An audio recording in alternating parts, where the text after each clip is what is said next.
The American Central Bank Fed yesterday decided to keep interest rates unchanged. The Fed has projected a lower growth rate of 1.7% for the USA in 2025. Fed has also indicated 2 rate cuts this year. What are the implications of this policy on US growth, global growth, and the stock markets? Importantly, what are the implications for India? Welcome to Geojit Spotlight. US is the world's largest economy with GDP of $29 trillion.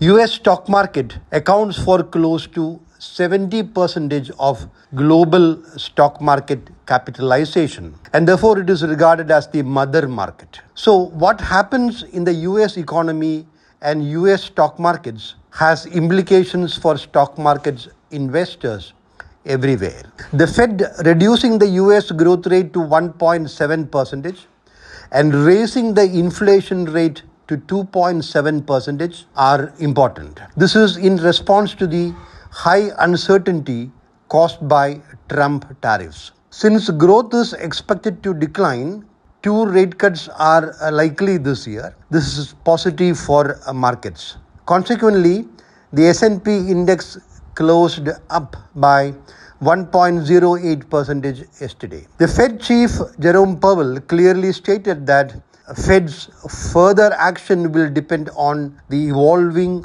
outlook. Trump's tariff tantrums will continue to impact global trade, US growth, global growth, and thereby global stock markets. So, what are the implications for investors? Investors have to be cautious.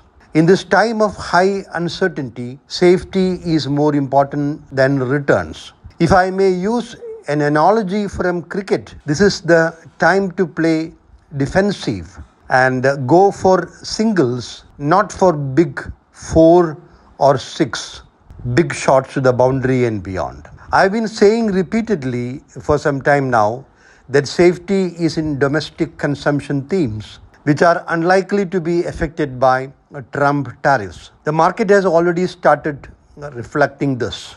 IT stocks are all sharply down from their peaks. There is big selling in IT stocks. This is because the market expects tech spending by US companies to decline as US GDP growth declines. The pharma sector is doing well, but there is uncertainty regarding the impact of reciprocal tariffs on this sector. Reciprocal tariffs are expected to be declared on April 2nd.